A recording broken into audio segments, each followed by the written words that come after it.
Wouldn't that be fun? We could just do that. Just turn them on and turn them off.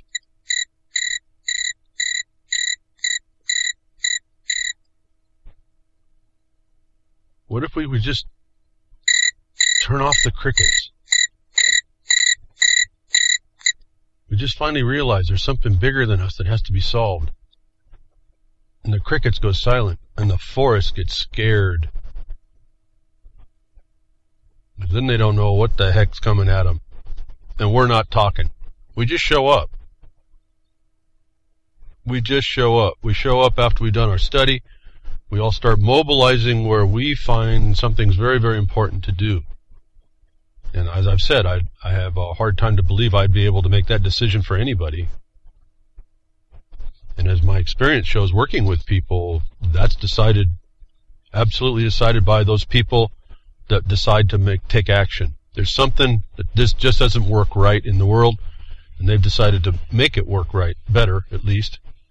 And anybody I've seen that does this and dedicates themselves, even from what little bit they can put into it, a change begins to happen. And actually it gets bigger than better than that, because more people come to see. Again, it appears we need an example. There's a truism to that 100th monkey condition that we have heard about. But it takes some mass of practice. And then there's this consciousness that pervades, I guess, the universe, that translates itself beyond. It just becomes another idea for some other monkey all of a sudden, because someone does it all somewhere else. We hear this all the time in patents. You'll hear many people usually get an idea for that one day may be patented, and you find out that there's other people at the same time coming together to make their patent. All the idea came at one time. Whatever it is. It's all evidence of this is all around us. That you just have to find and engage. You have to find out something in the world that you just don't see right. If you don't feel like you're quite capable, find someone who thinks that they are and help them. Can we shut the crickets off? Can we then become, meaning that we're active and active in the right way, not in the wrong ways, as I've been trying to explain in part the last few weeks, talking about the sugar pine mine, which I understand is still another alert has been happening. Lots of things around that, but that's a breach of the peace that's supposed to have been stopped by the law officer, the head law officer of that county. Whatever's causing the breach of that peace was supposed to be stopped. And this is everywhere. And this is everywhere. You're gonna hear something today. I'm in another moment here. Pretty astonishing that people are, again, crickets to the point of proper action. See, we have to know what that action is, and then because there's a dereliction, and a known dereliction of a duty in government officers, we have to be the witness and the example. And we can be an example by suggestion, pointing out what the law requires. And then don't let anybody take an excuse upon that. That if we're not there to witness it, it doesn't happen, because we're that fallen as a people. All those high, noble ideals that we've been talked about just aren't working anymore. And partly them not working is partly why we see where we are going and why it continues to head that way. Again, your silence is the victory of the silent war against you. And that war is really multifaceted.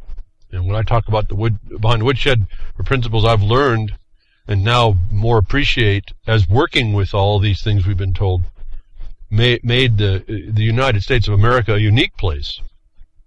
It really was up to us to keep it. And I'm not so sure that we've done that. And I can say, and I think you have to kind of look out and partially agree at least, that the evidence around us is saying that we have failed at that point. But as I'm finding, and I try to encourage every week, each one of us has the ability, has the right, has the obligation and duty to step up and stop a piece of nonsense, a piece of insanity somewhere. Call out the felonies, as I'm finding they're everywhere, and they're really everywhere through only one or two laws. It's not that complicated a measure to look at. before I go off, I've been forgetting to make an announcement to people about a computer system condition that you may or may not be experiencing. I didn't even know it was going on. I just didn't understand why my processors was being, 25 to 30% of my processor power was being used on something, and there was no reason for it. I happened to notice it one day. But those of you that are having performance issues and you have Windows, I have Windows 7, and you have something called Windows Media Player, which is integrated with the operating system itself, you might want to go into your processes and your taskbar processes, your task window manager processes, and open up your expanded all users, and go look to see if you have running something called the Windows Media Player Network Sharing Service. It's a WMPNETWK.exe. It's a Windows Media Player Network Sharing Service. I don't even use the thing. You hear me use that. You hear me use the media player once a week, in recognition of our inaction in the nation generally. Not everybody's inaction, just generally. And apparently, every time I turn that thing on, it would kick on the service that takes 30% of my CPU power. So, those of you that are experiencing CPU problems or excessive CPU usage, or whether you even know it or not, check it, and go look down and turn that darn thing off if you don't need it. Just figure you got to go into your services and let me see if I can look at that real quick here for you. You go into your start run, type into your run box, open. It says services.msc, and click OK, and that'll bring you over to your to that services pane, and go look for your down near the bottom, the Windows Media Player Network Sharing Service. I was astonished at how much power, as a CPU power, it's sucking out of your system. And how much, for me, that's a big deal on the broadcast, because I'm running a bunch of encoders out to you, although it wasn't affecting the broadcast. It was certainly potentially so. And so those of you having, I hear, potentially have lots of people in the chats periodically talking about things happening, see if that service is not on, and get it disabled. Just turn it off. I didn't find that I needed it. So anyway, to move on to the news again, the notice that we're given. Last week we talked about the seed drop, the touch onto giving apes rights, the planet of the apes, as I titled the broadcast last week in the broadcaster. They're getting very close to really coming out to tell you that the codes treat you as an animal. And I've explained here and there how the so-called legal is touching things that it ought not, because in legal, things aren't even recognized, like gender. That when they're touching gender, that's a political discussion, not a law discussion. And so your legal is more politic.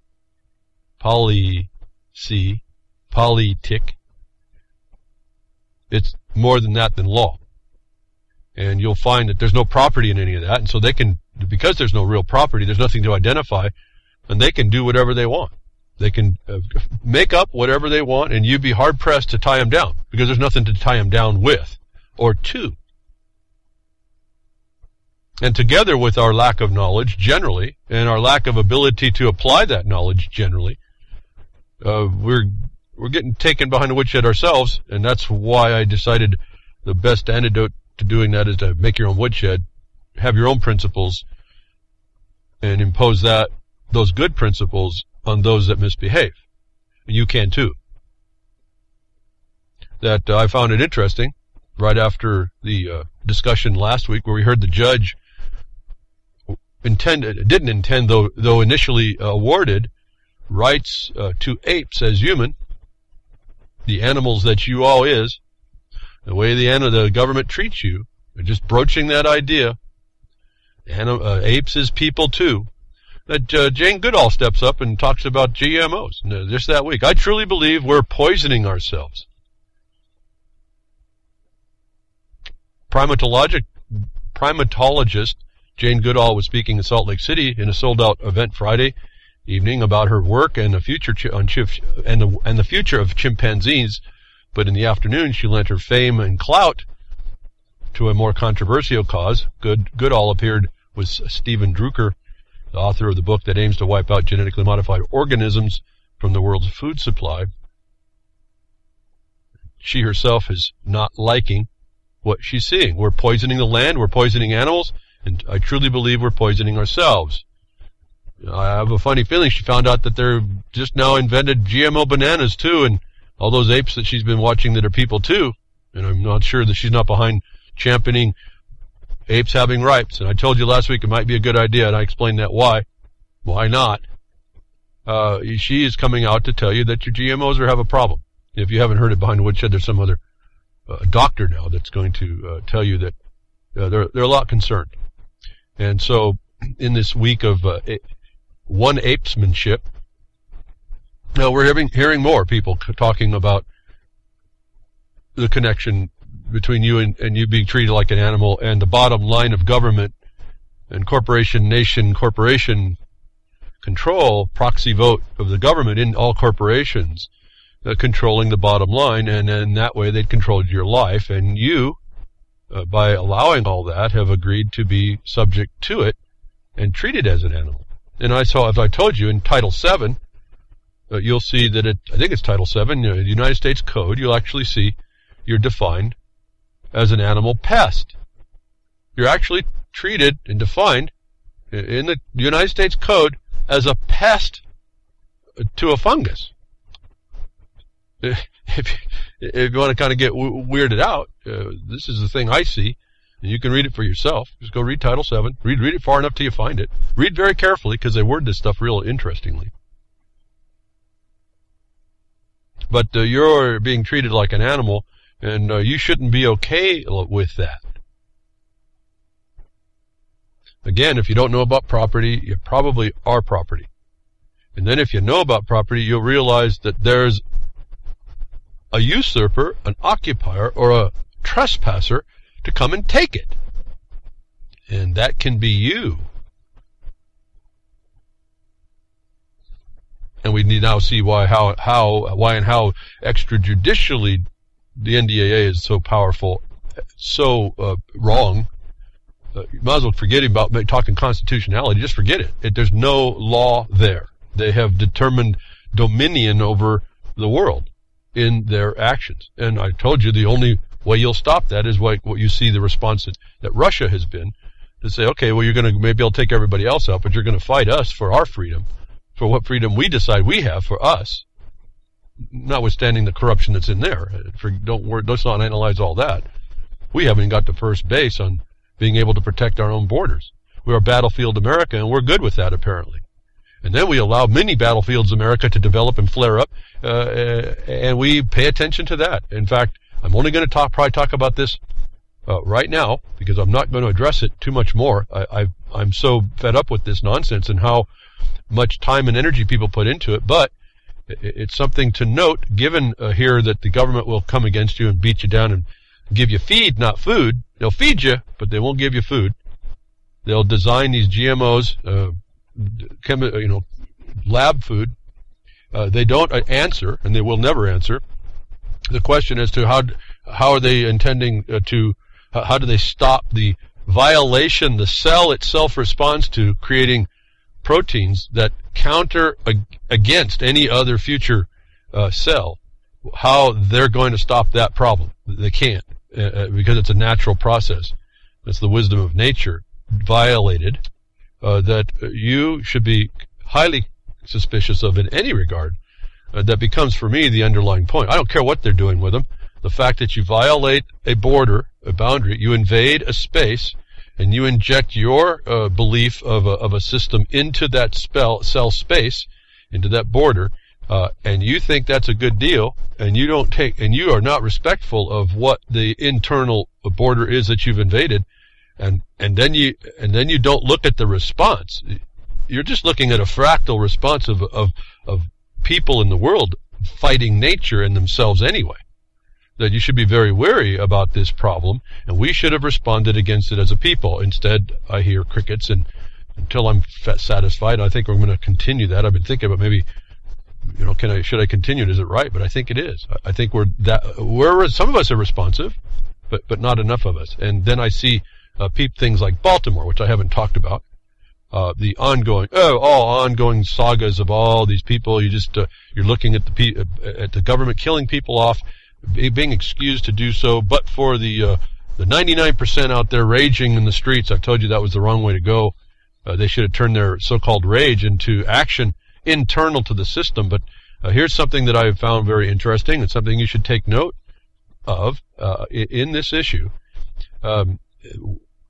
Wicomico County Sheriff Michael Lewis, also a former sergeant with the Maryland State Police, has had 31 years career in law enforcement, according to the news notice company in Baltimore. He was shocked when he heard for the first time in his career orders for police to pull away from the protests and let the city burn. That's a military tactic, folks, first of all. Secondly, he's shocked. I'm glad to hear he's shocked. But then where was the sheriff here? See, everyone riots in the streets. They should have turned to the sheriff and said, how can you allow this decision to pull back the police, which are supposed to be peace officers, keeping the peace? How do you have them pull back, first of all, denying their duty to be peace officers, admitting they're not police officers, but military officers by letting it happen? And why didn't you step up and arrest everybody that allowed a breach of the peace? Arrest the one who made the decision to allow the breach of the peace to continue. I hear crickets on that. See, we're not having law at work because we're not insisting on it. And this would take just a small group of people outside of the riotous masses to do the more proper thing. That this, to me, was a very, and this is why I'm only going to talk about this. I'm not going to talk about all the situation around it. To me, this is where we are failing. In the face of this, the whole purpose for government was to protect property. Now, we talked about this in Ferguson, and I was focusing on this. Same thing here, that the government itself says, I'm standing back, standing down on protecting you. That shows you don't have a government, folks. At least not one of constitutional establishment. You have usurpers in the office, and they are a military occupation. And I haven't heard anybody talk about any of this, although I don't really listen to too many more people. I just got this little news, and it just struck me that way. And I'm shocked, again, that not even a small amount of people are talking about this and getting that word out. I mean, we heard overnight the Sugar Pine Mine get all that, and I'll tell you, there's something totally, completely still wrong with all that's going on over there. I don't know who's pulling the strings and who's allowing strings to be pulled.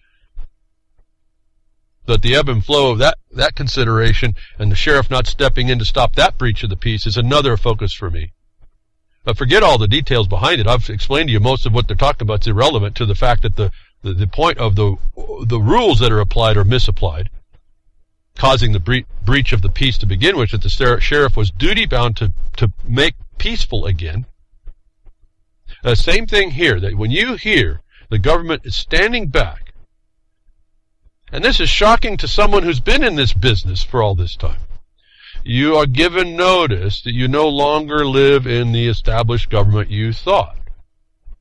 And that's partially on you because you didn't go back in early to stop it, or now that you see that, you didn't attack. All you do is you allow this to continue. Some people come out and say, oh, we got to do this peacefully. We're going to take back Baltimore. That's not good enough. That you had to come in and take back Baltimore for you, the people, to establish the peace, is an evidence that your government failed. There is none. And what you're dealing with is military forces occupying your country. That is the thing I keep focusing on. That, in a way, talk about being shocked. It shocks me that people don't recognize this. They would rather, it's like an ego-driven thing. I'd rather be out showing how, I'm just doing a show on how much I don't like this, than, and speak, not act, but speak against the injustice, then out the crime and criminals that are going on. And we've heard all the stories, so I was going to go into more discussion. I'm not going to just talk about it. That we are not insisting on lawful government. That we are not insisting on duties of the government officials. These officials in Baltimore should have been thrown out on their ear. and I haven't heard one little bit of it, is our problem, folks. It's our crickets. It's our silence in face of a silent war against you, right in your face. That when you get someone outside of this looking in, get ourselves out of this problem and stop listening. Don't listen to us listening to those our leaders, all these politics, many-sided bloodsuckers sucking off of your life, controlling your life, ruining your property, ruining your future, ruining your sons and daughters' future. That when someone from the outside looks into what's going on here, they readily find the setup and takedown, as I was talking about last week, this situation at Sugar Pine Mine is. And I'll let you know, I haven't had anybody, markonthebeast@yahoo.com, markonthebeast@yahoo.com. Nobody has responded contrary to what I'm saying, or even responded at all about what I'm suggesting to you. And I appreciate everybody tuning in that you have to hear these things. And I'll take guidance. I just kind of put these stuff together and tell you on Sunday. I make that decision without any further guidance from you. I have to kind of make up the tabs and what I want to talk to you about.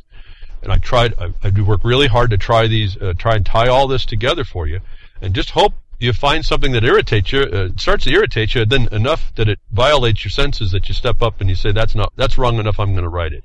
Or I'm going to contact someone to see if I can help them do something better. Or I'm going to find someone who I've believed is in a position to do so, and I'm going to test whether they will. So you got two jobs there, testing the veracity and the duty of the one in the office stating that they would undertake it, and then also how to make that change if they didn't.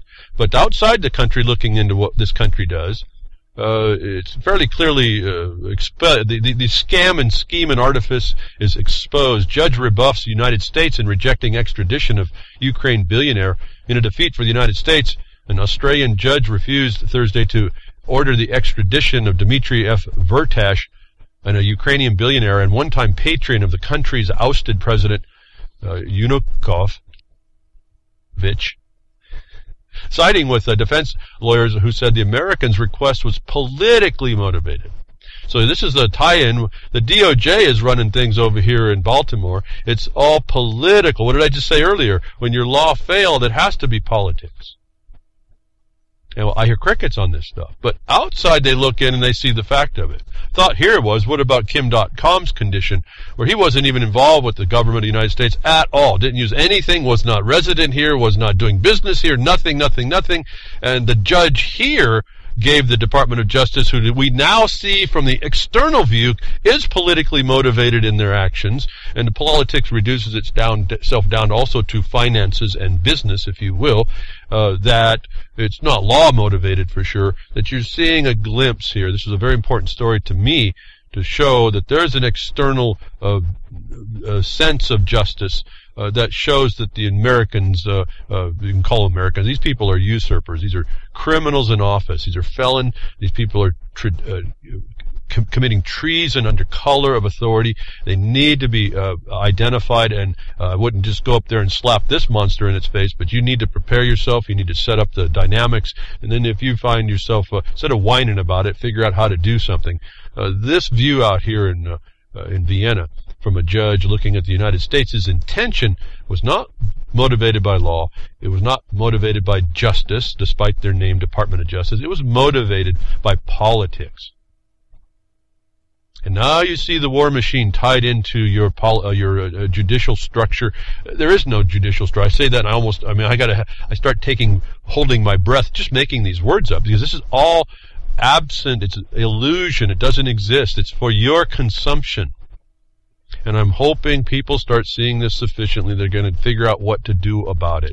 And it's a big question to answer, but you don't take off. Don't try to eat the whole thing at one time.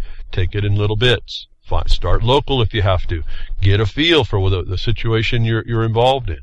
Now, if all that wasn't a headache enough, again, the evidence, the news, the notice to us about how confused and how incapable we are to know, how deceived we are as a people, is over and over, day to day, and then how we respond is the evidence of our wrong response is all in front of us. Anybody wants to bring your own brain should clearly and quickly see the problem. And at some point, I can't see how there can't be a violation. I see people, well, I don't know what to do. Well, find something. It's not that hard. You need to, are we that disinterested in our own lives that we can't find something that's important? That's a wrong that we need to make right. Are we so disconnected from our own existence here that we can't find a harm? That bothers me a little bit as well. That's almost a problem with, how disconnected are we? How dysfunctional have we been made by the system? That really requires that we step up, and how good the job was they did to us to make us consider that. And don't think I'm free of the thought. I've wondered quite a bit. How much more do I go? What do I do? I mean, shouldn't I just go back off in the woods and let them come after me again? I fought them there and I beat them, and do I just go back there? I mean, do I just stop this nonsense? I don't know what to tell you. There's just something that keeps me going and keeps me pushing, and part of that is that we do make strides, and they seem invisible, but they are gigantic steps forward against an immense condition that we really didn't understand. In other words, it's that old discussion. If you'd have known what you entered into when you started, you may not have entered into it. That's how big the thing was. That's how hard it was. But you realize that you grew a whole lot. You developed, you learned and knowledge and applied it. When it gets all done, you don't walk away from the decision that you made. You always say, I would do it the same again when you actively engaged it. That this headache that comes onto us to find us out, we're even defeated there. Makers of children's Tylenol pleads guilty for selling contaminated drugs. U.S. News reports that the children's and infants' liquid Tylenol was knowingly sold containing heavy metals for over a year. McNeil Consumer Healthcare, which is a subsidiary of the Johnson & Johnson company, was given a federal criminal charge over the issue to which the company pleaded guilty. The contaminated medicine that was sold was over the counter, so an unknown number of people purchased it and gave it to their children thinking it was a safe product. Well, they do that with everything, the pharmaceutical, don't they? Everyone thinks that these are so-called safe. They never read the product insert. And why did I go to children's Tylenol? Because when you go into your own legal system and you use a representative, you are deemed to be incapacitated by that need for the representative. You are deemed to be a child without status and without capacity. So we're all children before the legal if we don't stand up and assert that we're not, and we're not adults either. We're men and women. So for those of you who thought you get respite by Tylenol medication, forget it. They're going to poison you there too. Now, there's things you can do to take care of that, and I think that's our responsibility to do so, though I don't speak about it way too much. It's you hear me speak of things that we do ourselves periodically. This regard, I'll just bring up a couple of links for you. When the post-production broadcaster, the most powerful natural antibiotics ever, kills any infections in the body. Your mileage may vary. To be careful on how you apply all this stuff, but there are things in the natural universe that are given to us that we don't need a Tylenol. In fact, anybody around a poplar tree, you talk about headache medicine. If you have that, well, you got an underlying problem, folks. If you've got a headache, right, you got to solve the underlying problem. You'll solve the headache. But for those that need the relief immediately, you got poplar trees around. Those have salicylic acid right in the bark, so you can drink that.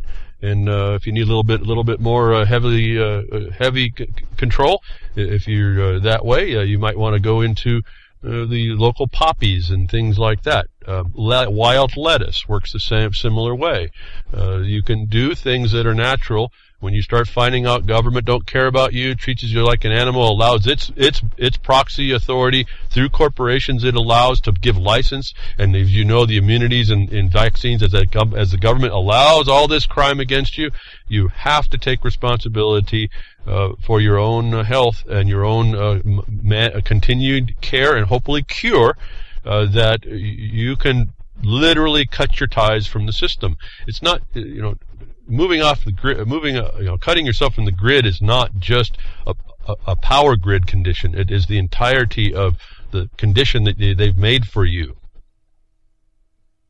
You have to really do this. The most powerful natural antibiotic ever kills any infections in the body. The basic formula of this powerful tonic dates back to medieval Europe, and that is from the era when people suffered from all sorts of diseases and epidemics. I mean, how did people get through that, folks? They had to figure some things out. I've told you a couple times my evidence, not that I didn't know it before, but right out your door. I have certain times of the year allergy reactions hit. Nothing I've been able to figure out to do about it. No cleansing system I can figure out to do it. But right about the time they hit, up pops the plantain, the swordleaf plantain, and they shoot up their little seed spire. And I go ahead and right before those things get too dry, half dry, I collect them all up, and I make a tea out of a few 10 or 15 of those tops or half tops, whatever it takes. You just kind of adjust them by the first batch that you take, and I'll drink that, and within about 20 or 30 minutes, my symptoms are gone. I don't have to go to the store now and buy a big expensive bottle of antihistamines that they don't want me to have anyway, because they have ephedrine in them. So we can learn how to do this, but this is antibiotics. The Master Cleansing Tonic is actually an antibiotic that kills gram-positive and gram-negative bacteria. It's also a powerful antiviral and antifungal formula, increases blood circulation and lymph flow in all parts of the body. And that would be very important to get rid of the waste products that are being created by your body destroying this thing. You have to get those done so they aren't secondary centers of violation to your body.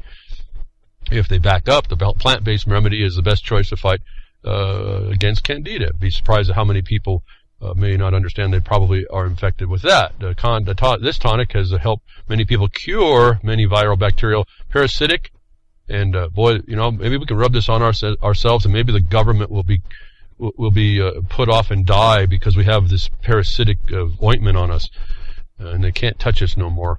The parasites, the politics that these people are, not in law, but in policy and overthrow and occupation and opportunity and taking advantage.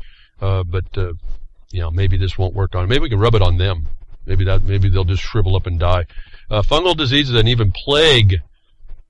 The powerful, its power should most certainly not be underestimated. So I'm going to give you a link. We can do these things ourselves.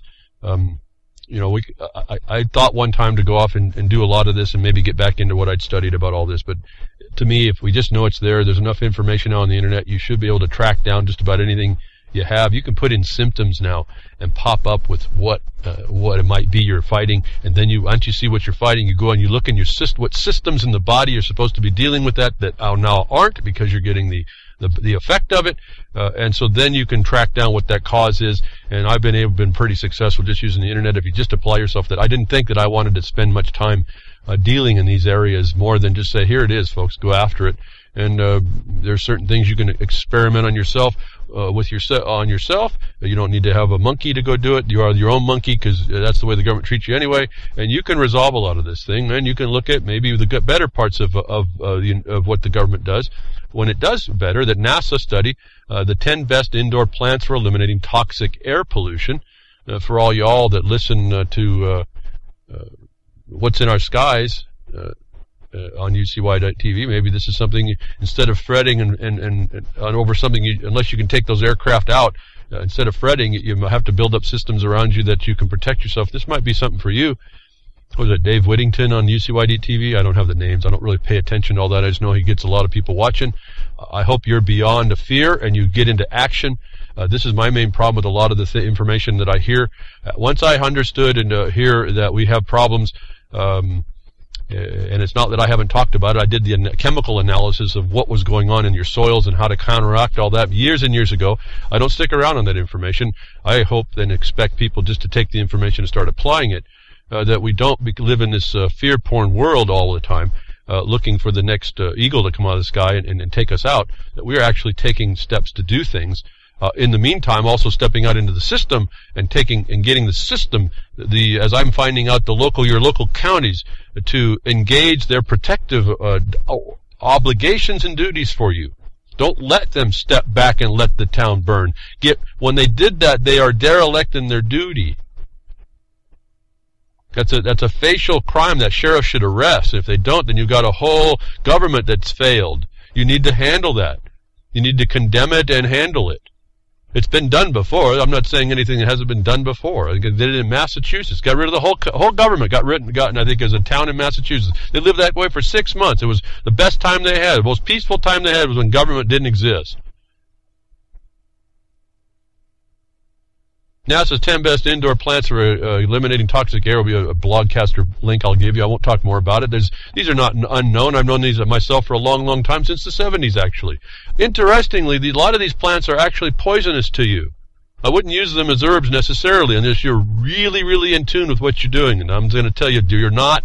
You're going to have to work that through. Don't use these. But these are toxic plants that take in toxic materials. It's pretty interesting how that works. As I pointed out to you, the oxalic acid problem plant, a plant that sucks up oxalic acid, shows up whenever you have an oxalic acid over concentration in soil.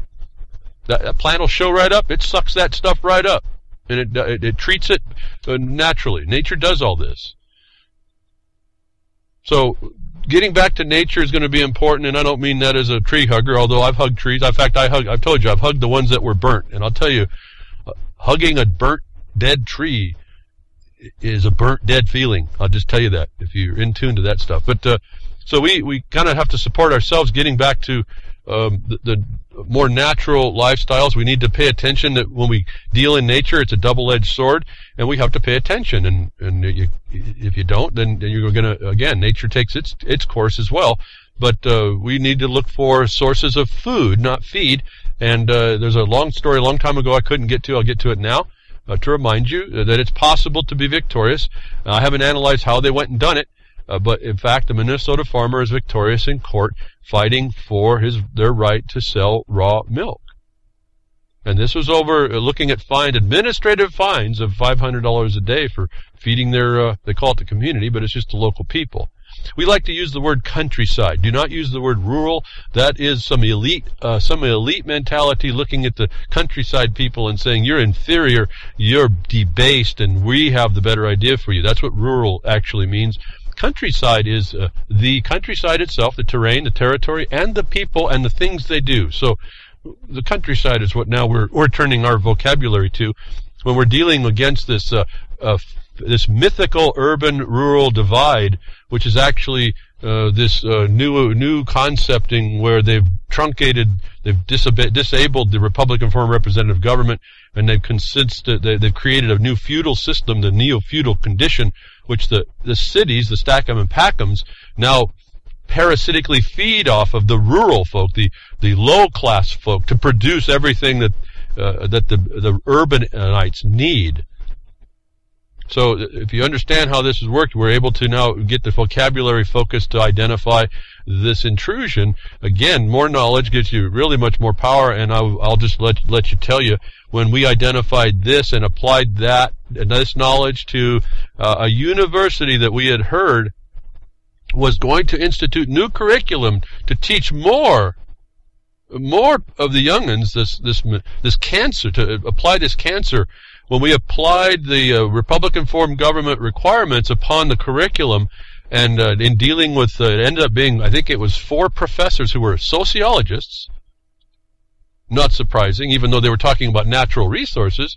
There was 4 sociologists that we were dealing with through one of our minors, that he was able to explain that their plan was a violation of the law. It could not meet what it needed to meet, and he exposed the myth of the urban rural problem, and that is a fabrication in order to impose this usurpation of your Republican form of government. And once we integrated with that, the curriculum that was proposed for that university, which didn't have it before, is not going to have that curriculum. They also didn't want to meet with us anymore through our channels, because they found out that they were caught. And this is what I'm telling you. It took one meeting here, two discussions. And the meeting actually never happened, because we outed the crime right within the university system. Why do we do that? Well, because we knew the university system is one of the agents of the change. So here we go back to the administrative problem, I haven't looked at the administrative issue here, but the farmer, the milk manufacturer, actually able to prevail, and you need to support that. You hear people being affected by the government against their rights to do certain things. If you don't have another thought, maybe it's a decision to make to go help them in whatever way you might be able to. Other myths that we are sucked in our bodies, our health, and get us to think that there's something better for us than us looking at our own health, is being knowledgeable about statins. This is like a really big deal at some level, that you understand what they do, you can go find an alternative. And you have to pay attention when you're doing your own curing. You have to really pay attention, but that should be something you should do naturally once you know. So, but cracking the cholesterol myth, how statins harm the body and the mind, is something I'll have a link for you to read. Your Brain on Statins, as I'm just reading through. Better safe than sorry, right?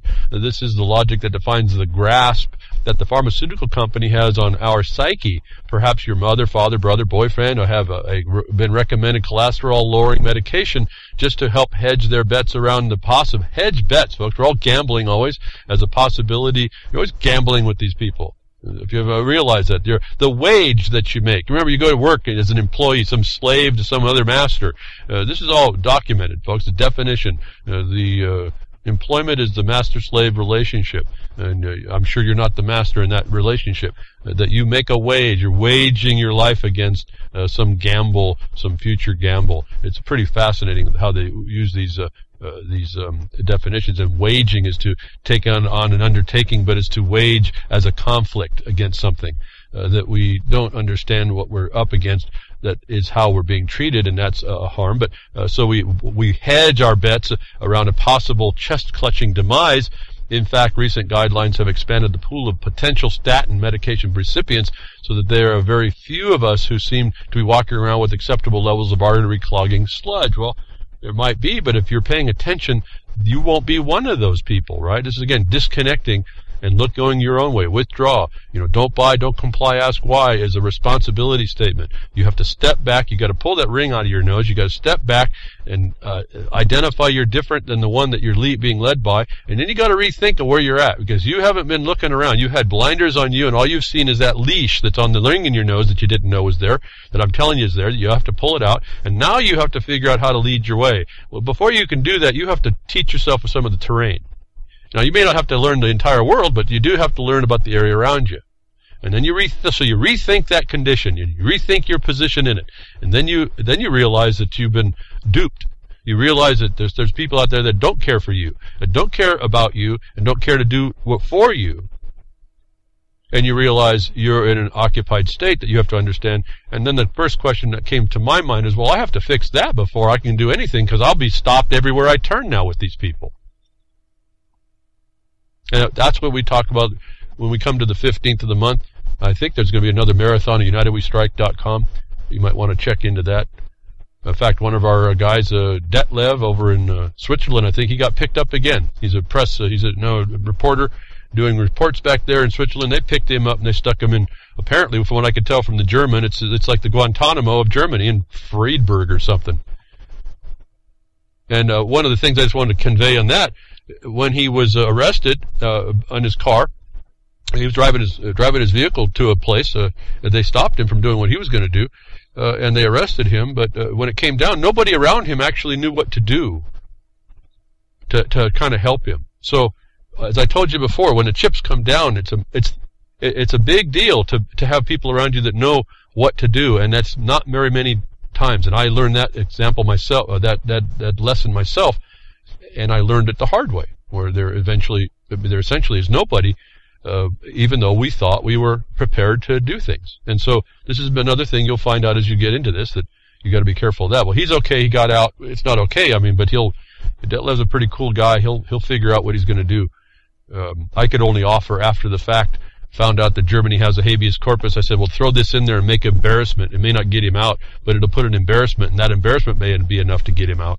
But by the time we got the information back there, he was apparently released by then. I guess the 500 people that jumped down contacted the prison might have been too much heat. And that's an answer in a way, but there was no more substantive response. So at that level, that wasn't so good, because if they really want to make a deal of this, then they'll hold you out.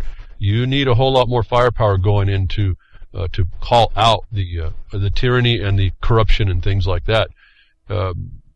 So anyway, these statin things, but how has the drug companies got a foothold, and how they convince the doctors that their patients need these medications and need them now? They are banking literally on the fact that you haven't brushed up on the statistics in a while. So here we are. I'm not going to read on and on. You can read the article. I think it's important for you to get the insight. And here's the other thing about when you say you read the statistics, you read this article to see what you're supposed to be checking for.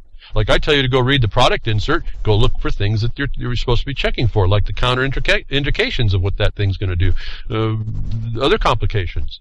If we don't, and this is everything. It's easy to see the lining inside the product box. It's not so easy to see that attached to the government or even your life. I mean, we weren't born with this manual, this operating manual, right? So, well, then someone found that we were absent that, and so they tried to create this thing called religion, and they gave us this supposed operating manual, but it wasn't over us. Well, the best we're going to get is a note. It is a notice, like the Protocols of the Elders of Zion, of someone who's figured out your weaknesses and how they use them against you, which I told you then use in order to fortify yourself in those areas. That if we need to, again, take responsibility for all these things, you'll find that you can do a whole lot better than someone that has a profit motive. And this continually comes out as I've been talking. The way they get, as it was talked about in the discussion, how do they get this thing put in before the people and agreed to, is because of junk science. They call it science. It's just junk. It's fraud. It's junk crime posing as science. And so I have a report here about the so-called trillion meal study of GMO safety is junk. And you can look at this on how, when you're looking like prior to the statistics, you're looking in this now story, you're looking on how those statistics are created. And you realize then there's a whole other way. See, if you're like me and you're not really an evil doer, and you're not an evil genius to come up with all these plans, you just kind of live your life kind of innocently at that level, expecting everybody to be telling you the truth and testing for those that are trying to scam you. But I mean, it's a pretty simple issue. You think all these data is properly gotten. This story will tell you how they get the numbers they get, but what that actually means to give you a new awareness on how they're deceiving you when you read these statistics. This story has to do with Monsanto and feeding a bunch of chickens, and how they're testing for the harm to the chicken feed going through and relating to you, how they went about to make it look like they had a test that had 1 trillion meals of genetically modified grain over 19 years that would show no health problems. It's a fascinating read for us to see how they get their statistics. Not just read the statistics, but you got to read for how they were made. And this is one of the main things we're looking at inside even what we do for the public lands and the property and the producers and protecting ourselves to be able to do this, is that they'll come up with these tests and so-called science, and they'll call best science. Fraud now is best science.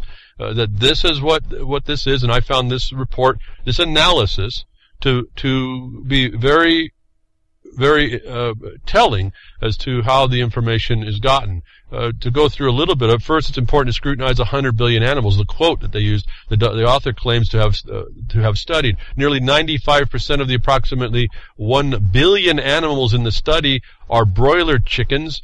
These chickens would have a natural lifespan of about 5 years, but they don't live anywhere near that long in food production. Most are killed in their first 49 days. In other words, this isn't a long-term study of animals living a full life cycle. Instead, it's mostly a study of 19 years of data worth of data on 49-day-old chickens. Now, you figure out, when you look at that correlation, and I again, having this on my tabs for quite a long while, I had the number in my head, now I don't remember it, but just take it for yourself. You look at this differentiation between the chickens of 49 days old and what that would do, and then try to correlate that over to whether or not how that works for you, and you see a multiplication factor difference between you and the chicken when they're telling you about these studies for how they apply to you, how infinitesimal this actually is. This tests in time with respect to you, whether or whatever they're testing for. That this passes as legitimate. This passes as this discrepancy. Looking at your life over 49 days, this must be just a couple weeks for a baby in the test. That we feed this stuff to a baby for 49 a couple weeks, not even that comparatively, maybe 7, 8. How many? I can't remember. I had figured it out. I can't remember now. It's not coming to me. 49 days versus your life. It would be nothing. It's to test nothing. So if you don't know that and you see these big numbers, you think something's going on. You're being deceived by your innocent acceptance, and we have to stop that.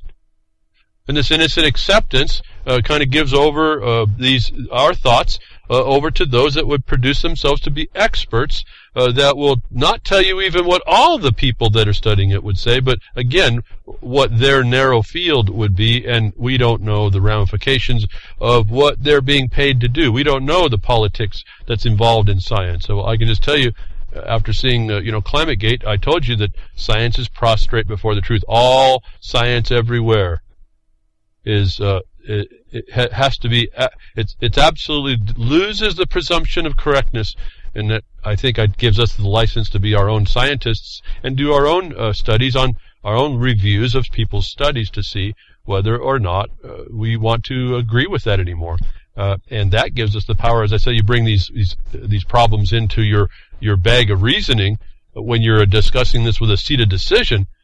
Then you become a lot more powerful at the point. And we had a discussion at the Southwestern Mining Association meeting this Friday night, and this is one of the points. Instead of, I come here to try and if I can say this, educate a wide audience as to, for me, it's just a general approach to things because I don't have anything really particular that I can focus on for a general listenership. That when in practice, though, we're learning we can't really educate the public. The public, if I can say it, the people, they may be interested, but they're not action-oriented. That's what I try to do on the broadcast, get you action-oriented. That we have adjusted our input to people who have a decision to make, not the people that may want to be an army of influencers. And we're turning our attention specifically and focused on people that can make a decision now to advance a better way has been much more fruitful and efficacious than trying to teach the masses, as I've been finding, and I ask you to consider for yourself, what's that right that you need, what's that wrong that you need to be made right, and I find that those of you that answer that, and I answer it honestly, and then have found that wrong, the right comes up from within you. It's almost beyond you to make a decision yes or no, because you're already now fired up and looking for a way to resolve it. This is what I see, how fast this works. And we take these people and we focus these people with that intention, with the right information, onto someone, let's say a county commissioner. We are getting much better response and action and resolution than trying to tell people about what their rights are. People really don't have a clue. You tell them and they don't know how to apply it. Or they just say, oh, we're supposed to have this, and they don't realize that they're in a condition where that's not possible anymore. That we have to make these decisions. We are our own scientists. We are our own legislators. We are our own judges. We are our own execution of those laws that we make in ourselves. As I told you, we are nations unto ourselves, but we're not a nation alone. So we have an integration that has to happen, and we have to have a body of law, like international law, of how we treat each other. And hopefully together we move in our best interest instead of being crickets. Because that's the natural law. If you're crickets, you're going to be going where someone else, where you've allowed to be comfortable to be considering that there's nothing that you're afraid of or concerned of, that you can just sit in the grass and rub your legs. that taking responsibility for all this is a little bit of a job, but we were supposed to be doing it anyway. And so if you look close enough and you start educating yourself, like I'm asking you to kind of look through, we're going through quickly here on these health things, because again, without your health, you really nothing else matters, really. I don't see how, if you're not healthy, you're not going to focus on other things. If your family's not healthy, you're not going to focus on it. And I don't mean just healthy-wise. I mean, if you're psychically, spiritually not healthy, you're going to be fighting yourself in that. So you got to solve all these things as you're moving back out to be functional again, to become a functional member, to create and maintain a society that's livable anymore. That here we have a report long back came up, and but this was found from even years and years ago. The silence on this stuff is against you is amazing. But we were talking about what the Mount Satan and dye chemical and all these bio agri companies are doing to create feed, and they give the statistics, and you think everything's okay, and you look inside the statistics and you realize, well, those are bunk. And then you look at inside the supposed science and you start finding out, like I've been telling you, and proofs that I've been telling you, that the actual science has failed inside that, and they're not telling us that when I hear this report, it should give you pause. And we talked about this when I was telling you about the gut bacteria. Now GMO can change through gut bacteria, through your gut, add DNA into your system, and you are physically changed at the point of the transfer. That there is a study, and I think this came from Gary L. quite a long time ago, and I just get into it now. Vaccines and production of negative genetic changes in humans, you monster animals, those of you without inheritable blood. The Valentine's Dictionary of 1930 tells you you don't want to be one of these humans, you little monster. However, those of us that are looking at genetic material transfer, where it hasn't been said to have been occurring, here's a study from back in 1996-98 that was published. The vaccination of genetic change, mobility of genetic material between life forms. Fascinating read. Again, I don't want to just read here. You can find out for yourself. Again, in your bag of facts, your bag of science, you put your own importance on this.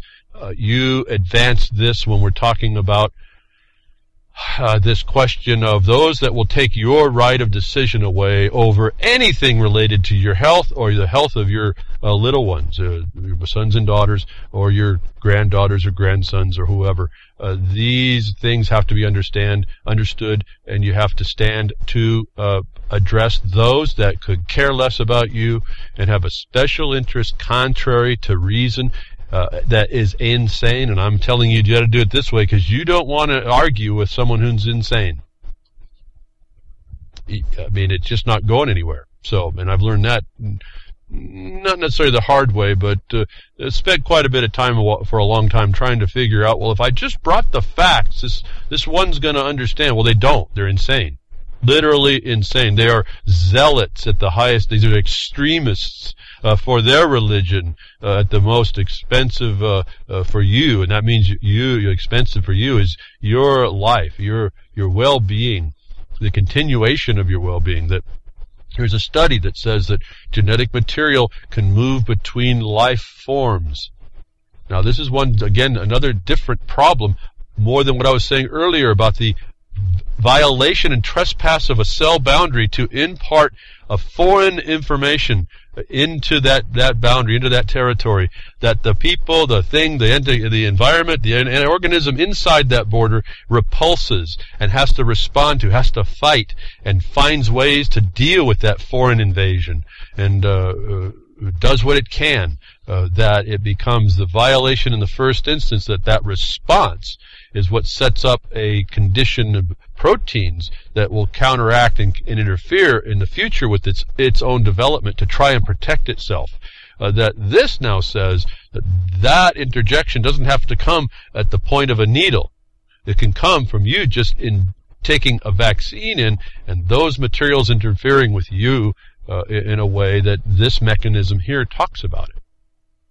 I have also a link, a transcription of the spontaneously released bacterial deoxyribonucleic deoxyribonucleic acid in frog auricles, and it's the study that was done about this that shows that this cell DNA transfer and RNA transfer happens. If you were looking for more power to tell you that vaccines aren't something that you want to mess with. They aren't something that you want to mess with. Like I said, at some point you have to make the decision. One of the major problems with the vaccines is the amount you get all at once, and so at some level a good vaccine may not be a bad thing, but right now I don't know of any good vaccines. When you're putting human fetal tissue into a vaccine as an adjuvant, and you hear that DNA can transfer from one cell to a next, you are putting this is direct connection genetic material together that you're injecting into your little ones from somebody else. And that someone else was an aborted baby. If you don't understand, this death culture continues this death condition. These decisions are much more monumental than I think people put onto it. That was part of the reason why they're taking away your freedom to decide. And why? I don't know why people don't think that this is a wrong that needs to be right, that we aren't flooding out into the system to say, you just don't have the right to do this, what we're hearing about you requiring people to register, requiring people to take vaccines, taking away any exemption whatsoever. It shouldn't even be an exemption, folks. There should not be an authority to impose.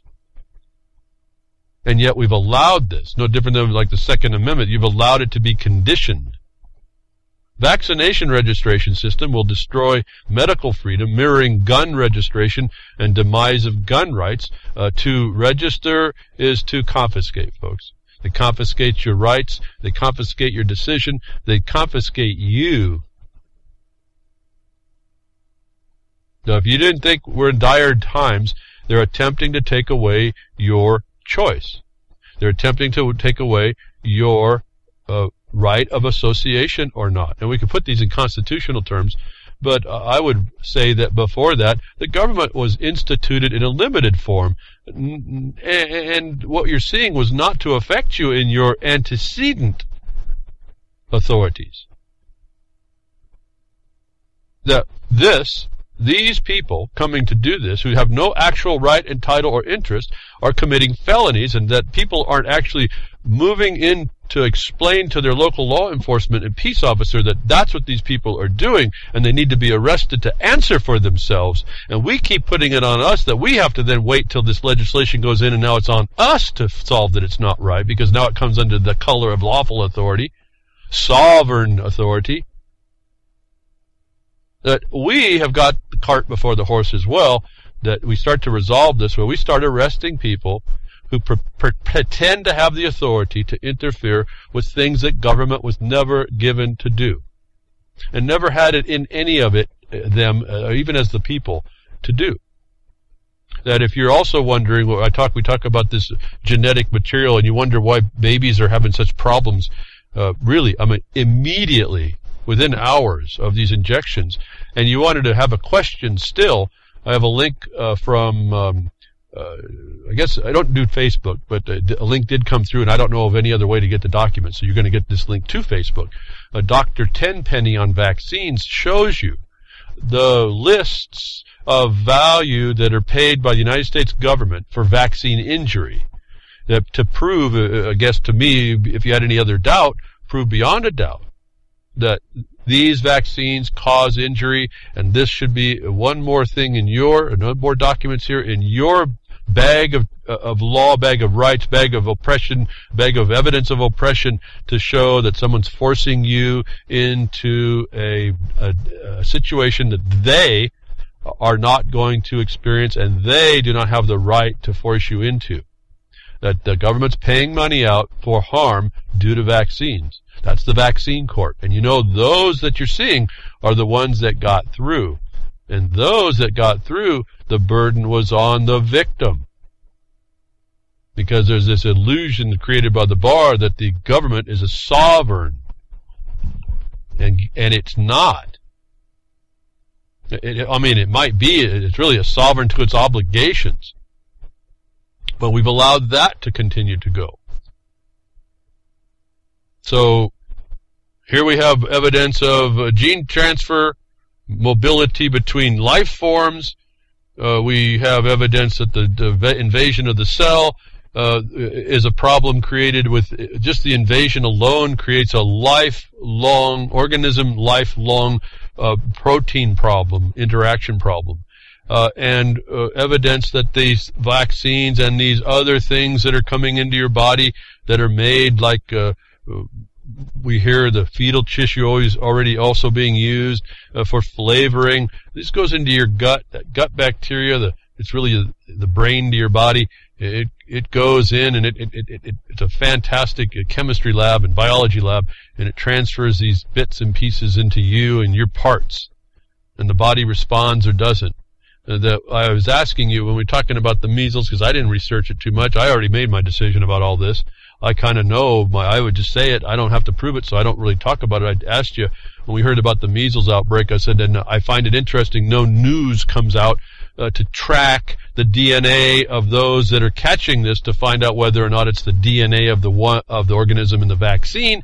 That within a couple weeks of me saying that, there was a study and found that in fact it was. That we have another report here. This whooping cough outbreak is traced to a change in a vaccine.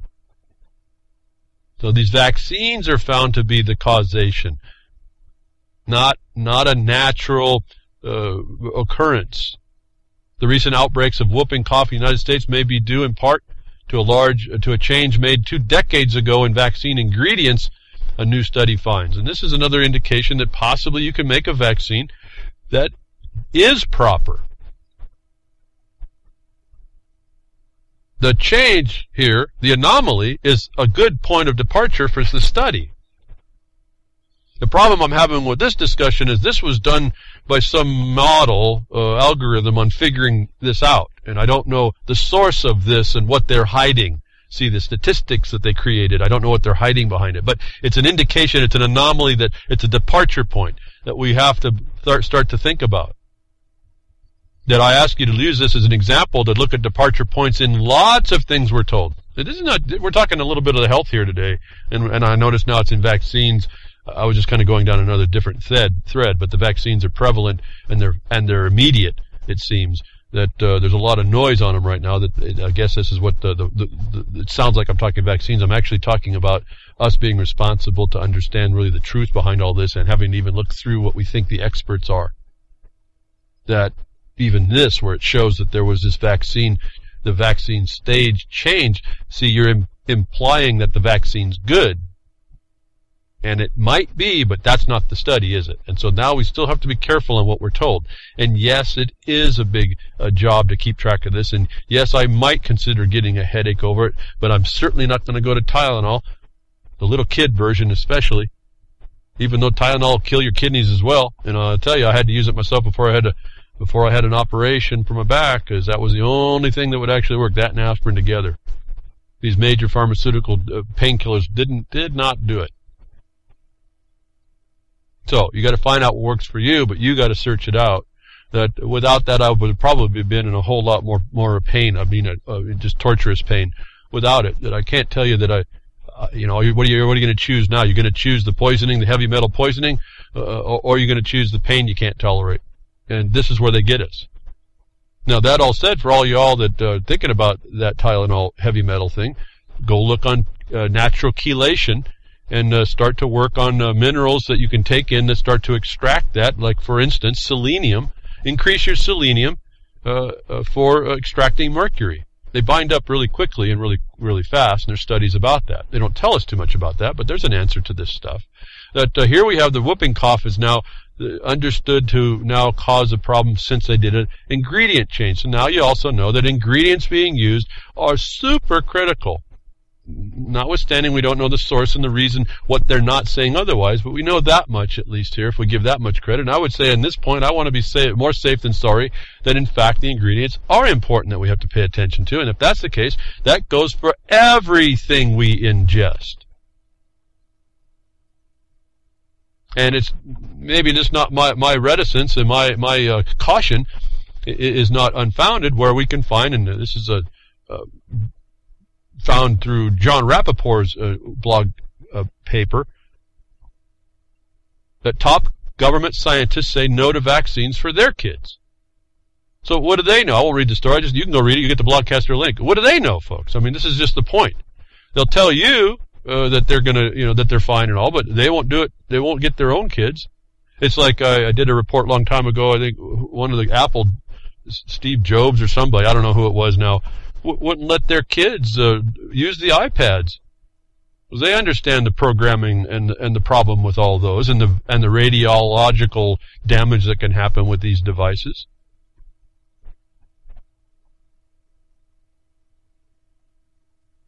Government scientists won't get their kids vaccinated. Wow, that should be a heads up. Now, notwithstanding that there's a motion, there's actions in the state to take away your medical decision making, and on vaccines particularly, and I think, if I remember right, I think a state actually has taken this away. And again, I don't know why people don't actually go after these people that believe they have a right underneath a color of authority to interfere with your decision making. No one seems to have that argument in them. I wish more people would. But there are things you can do. I wanted to give you, in the face of all this, this also came up, a non-vaccination declaration that can be created. I'll give you a link to that. And it has a few points. Let me see, go down 9, 10 points, 11 points. And this is, again, your mileage may vary. It will be state-specific. And I noticed they're convoluting. The Bar Association members are convoluting how you can go ahead and invoke certain things. That you may, here's an example on how to construct, I guess this is for Ohio as I look at it, how to construct a declaration for non-vaccination. And so you have to look at, I bring in an offer to this to have you look at it, to start put your mind toward this. I think this is going to be, again, lots of what you're going to need to know as we move in through the more and more impositions that the government comes now, that we think we have this governmental medicine that they want to put on us, which is really just, it was a monopoly of government over its corporations to treat you as they would. And those codes that they operate under, are treating you as an animal. Title 21, Title 7, Title 15, I think even. I can't remember all of them, but it's out there to read. I've talked about it a long time ago. But again, take on your responsibility, know and get an idea, get this example here off of the internet for a non-vaccination declaration, verify that it'll work in your state, and get it ready to file. Understand the ramifications of it, and or use it as a list of things that you can go and talk to someone and say, listen, you're in the seat of decision, and you need to know the importance of what's going on here so you can shut this down and not interfere with my life or the life of my sons and daughters. That also, I didn't know this, but I'll give another link here. The Business of Being Born was a little documentary that I hadn't known about. Very interesting, really a lot of insights in it. I don't remember this as for myself. I was too young, I guess, around this time about being born and what all happens around it. I don't remember what I heard before I was born. But apparently there's a whole thing that we're not being talked about, and I didn't know, and I wasn't aware, the prevalence of the propaganda for women to have C-sections. And it's a really, you're not having a baby, a baby is not being born, it's really being extracted. The baby's not born, it's a surgical action that, you don't think of it. There's a C-section. It's only a C-section. You don't realize what's going on here.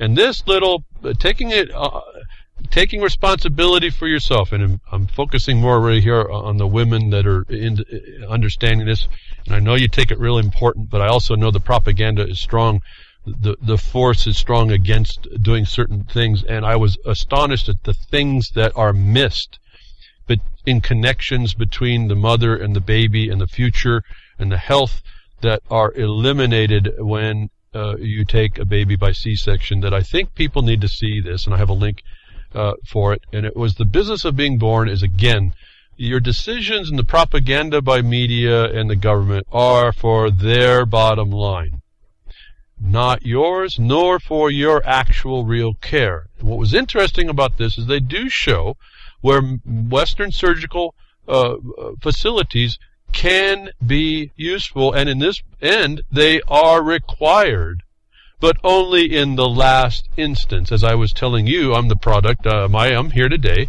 because of antibiotics. If it wasn't for a certain antibiotic, I would be dead today. I wouldn't have been here for decades now because of something that happened to me, that my body did a valiant effort fighting. I told you what I got would killed most people in 4 days, and somehow I was able to go for 2.5 weeks or so, until a couple days before it was going to be over, something in me said, "You're going to die. You better get in, and you're not going to fight this one.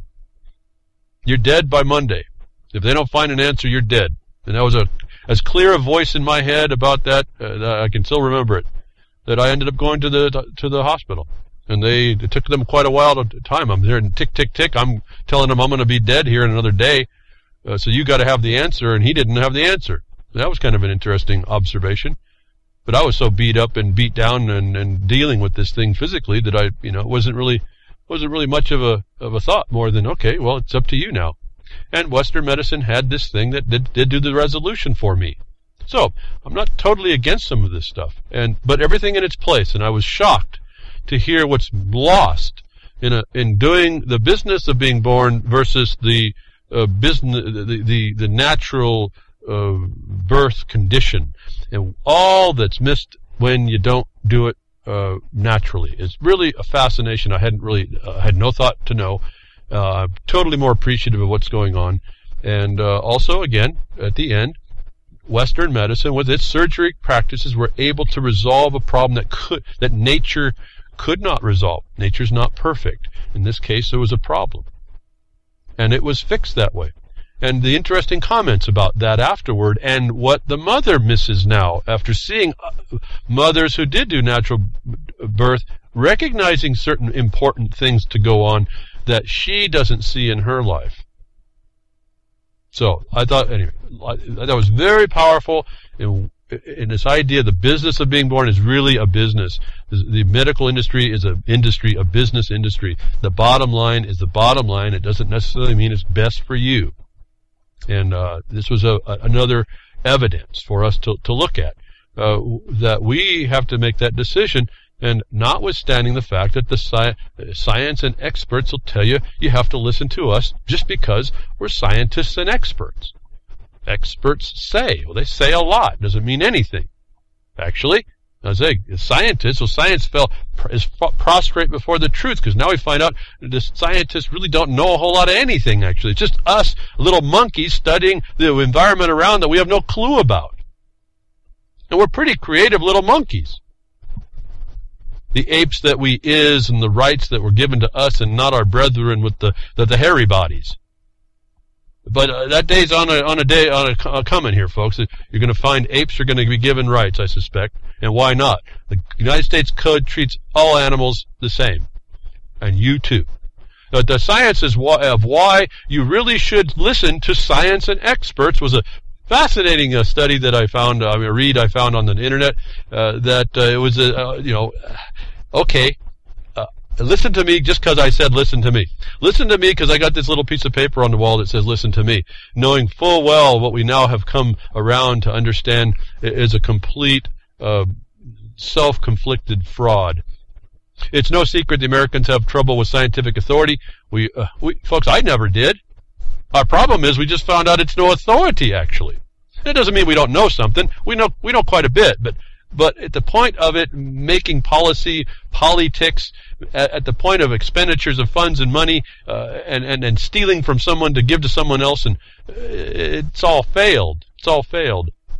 We are all after a country nearly half composed of creationists who think the humans have been around for only 10,000 years or less, and experts don't just suffer at the hands of religious and political ideologies. Well, folks, the scientists now, especially in particular these experts in climate change, is a religion and political ideology. They shifted the line and called themselves legitimate, and no one seemed to really notice that. This is the main problem. They also get flack from their own presumed academic allies.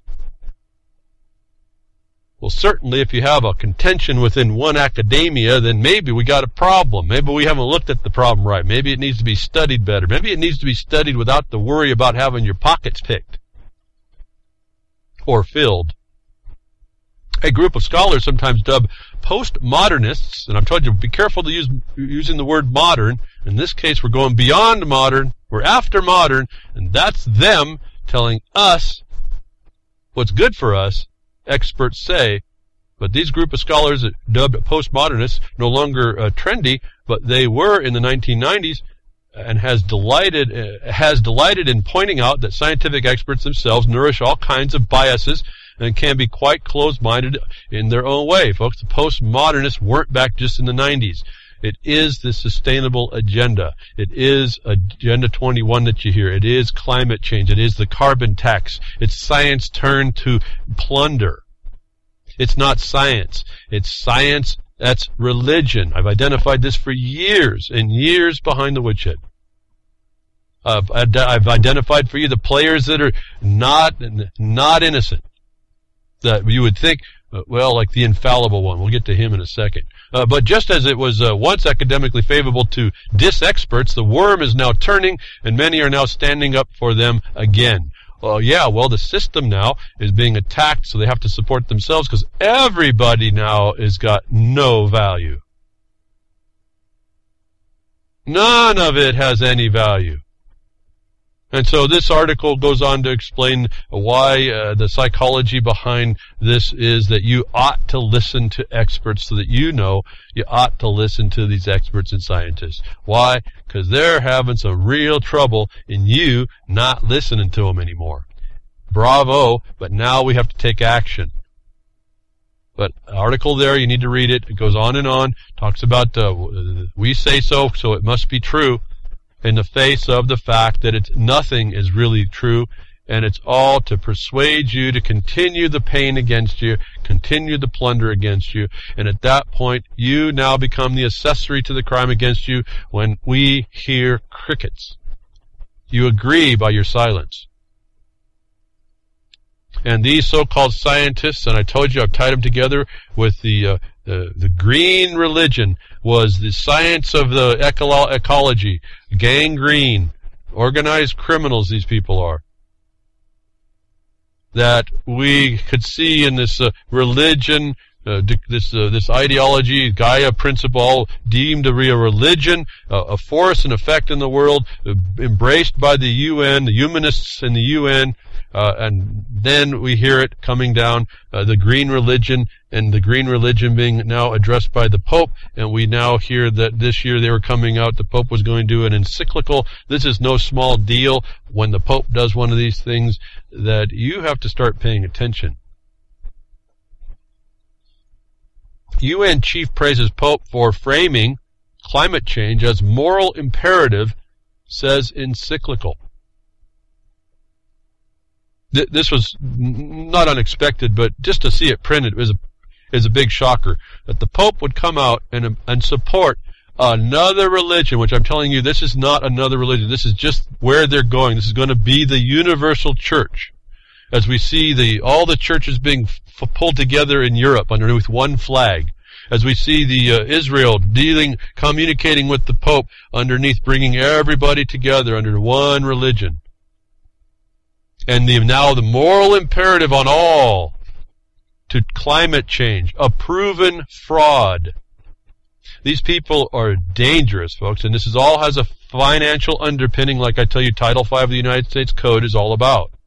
The UN chief was praised Pope Francis for framing climate change as an urgent moral imperative. Well, he could have framed it for the truth that it is and the fraud that it is, but this guy is not infallible. He is not actually in the status that you think he ought to be, and he's just another one of those new worlders that's coming out to tell you so now without any cover.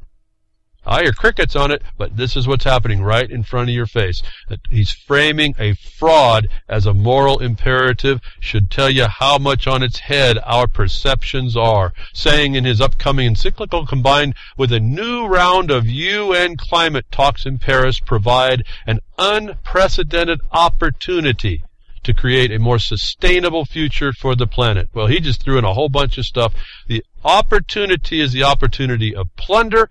The sustainable future for the planet is future Earth, the new term for sustainable development, the plunder that we identified and sued to enjoin, and working now for enforcement slowly and delicately because of the who is involved in this. You see where ramifications of what the lawsuit was speaking to when a political statement comes out to speak from a purportedly religious jurisdiction.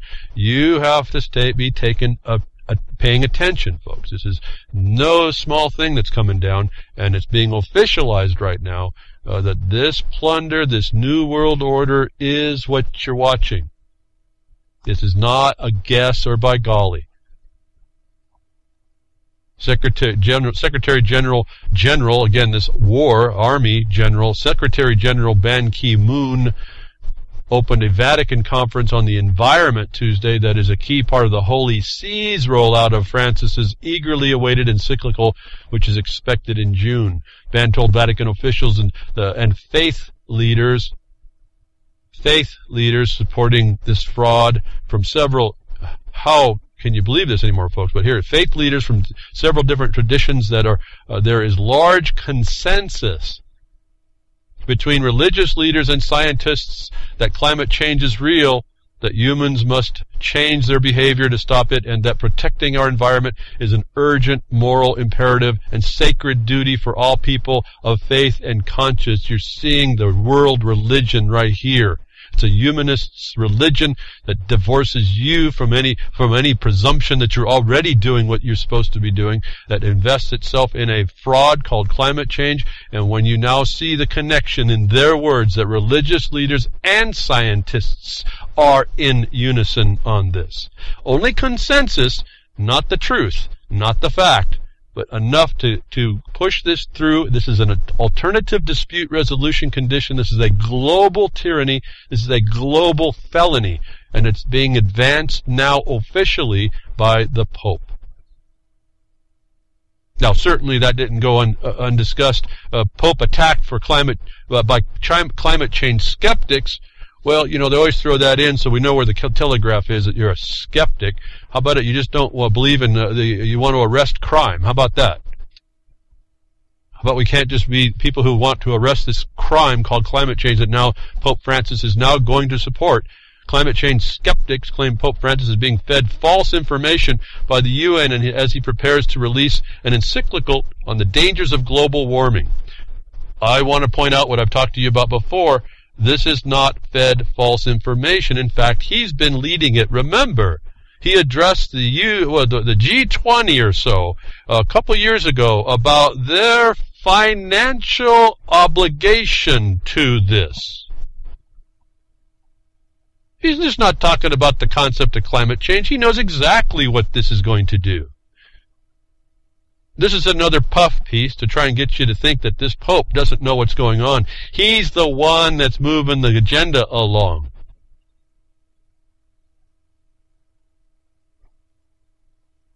If you don't understand that, you really have to do some more research. And as I say, I came at this completely weird to where I see everybody coming from. Everyone sees like Agenda 21. I came through international law. And as I told you, I went down a path, and just to bring up William Roberts, he was on the path, a different path. But we came shoulder to shoulder. And we were looking in the same stinking abyss, and we came from different places, and it pretty well confirmed what we were looking. What we were looking at was the truth. I came from the law side and showed all the connections that people are using, and there's not law. It's just this adjunct policy. I came through to find the method that it's being done. And William Roberts was giving you the definitions out of the paperwork that was the product of this process, that the governments are allowing as a plunder on their people, as a global belief system. And the insanity behind it is proven. In another report that came out, American forests are felled to meet European renewable energy targets.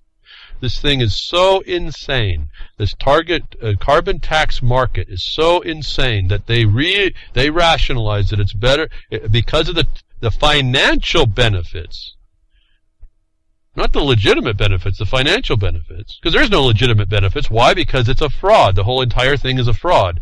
Notwithstanding the fact that human-caused global warming does not have in its definition any effects by the sun. I'm surprised we're not being called sun worshippers, those of us that believe the sun exists and that it has a force and effect on the earth. But this, by definition, this global warming that they now mention in the next that second article, that has by definition no causation outside of a human, if you will, the little monsters on the face of the earth, in contribution to anything. And totally divorcing even the earth itself to tell you these people are insane. They're after something, and that their plans now are such that they have to harvest and pelletize wood products in America, ship them. Now that uses a bunch of petroleum. How are you going to do this, folks, without petroleum? All the carbon now that's being produced by these ships and the boats, the trucks and the shipping, all the way back over to Europe, so that someplace in the Norwegian lands, the Netherlands, they can burn pellets that are deemed to be carbon neutral for them. What sense are we dealing? Again, no, it's just nonsense. The article here will explain to you this insanity that the United States agrees with, and I'm sure the companies that are making pellets are loving the heck out of this. That we watch this stuff happen on a fraud is absolutely mind-blowing to me. And there are some people that are calling it out now. They must be skeptics too, to look at the actual. Remember, we talked about statistics, and they could be created in just about any way you know. If you don't understand the underlying definitions for how they got there, like when you don't understand that global warming by definition has no external causation but by people. The human, little monsters that they show us, human is a monster. It doesn't have any inheritable blood. You have to understand it, because that means there's no property in that beast, and there's no property to be had by that beast, so they've destroyed property in their own definition. How extensive these words actually apply. That people come out and call themselves top scientists, and they say, wait, this statistical stuff, these numbers that you're using, the figures have been fiddled. The Global Warming Policy Foundation has enlisted an international team of 5 distinguished scientists to carry out a full inquiry. Last month, we are told, the world enjoyed its hottest March since records began in 1880. This year, according to United States government scientists, which are now bought, you can't speak outside of the government, the president saying so now. So this is all kind of messed up, but they got a real problem with us coming on and figuring out what they're doing. But they're going to have to show some objective basis, because not even their government functions are starting to work very well. That this already they're stating that it already bids to outrank the 2004 as the hottest year. The figures from the United States National Oceanic and Atmospheric Administration (NOAA) were based, like all the other 3 official surface temperature records, on which the world scientists and politicians rely, on data compiled from the network of weather stations at NOAA's Global Historical Climate Network. Remember that NOAA now is a member of the IUCN, that's the International Horde of Global Trespassers, and that is who now they're a member of, and this is the commercial arm of the government now. They needed the science. We talked about this years and years ago. They had to absorb this NOAA into the commercial side, the commerce side of the government, so that they could legitimize the commerce con that was going on for carbon, and try and build science into these decisions. And in fact, it's just scientists and politicians and religious leaders, essentially. But here's the puzzle about all this. These temperature records are not the only ones with official status. And so here we are back to statistics. What data are you pulling from? They don't tell it. If you don't know it, you don't ask. And to ask can take a long time, so this is a laborious process on top of it. They made it like almost impossible at some level for anybody to have any kind of life and keep up with this, and that's how they run us down. And this is essentially how you have to stop them. You say, we're not going to do that anymore. That, again, call out the felony. The other two, the Remote Sensing System, RSS, and the University of Alabama, UAH, are based on quite different method of measuring temperature data by satellites. And these, as they have increasingly done in recent years, give a strikingly different picture, neither show the last month or anything like the hottest month on record, any more than they showed the 2004 as the hottest year. More promotion by the media, not asking, but in complete league with this plunder, the global plunder and religious belief that a man is a harm to the natural environment, which now is a moral imperative to protect. It doesn't matter that people don't have the sense of that God gave elephants in Banda Aceh, that the elephants ran lickety split up the mountain so that the tsunami didn't come and get them.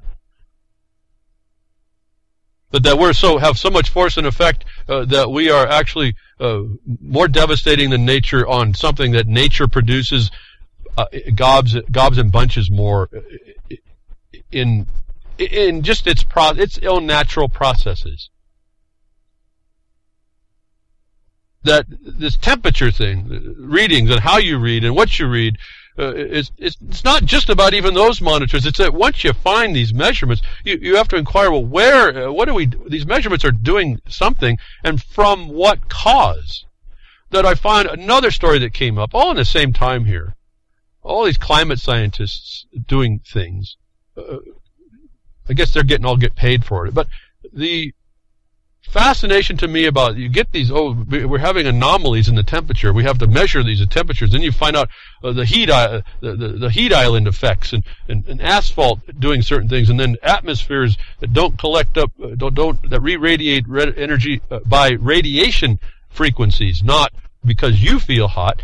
All these things are sitting there that need to be conformed into some kind of a plan of causation and integration of a natural system, that they want to give homage and they want to have a moral imperative to the natural system, and they give lip service to it, is another interesting silence I hear on the part of these people.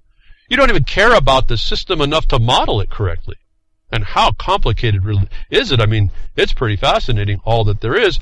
It's kind of interesting that we hear all this knowledge. We're supposed to believe the experts because experts say, believe the scientists because they're the ones studying it.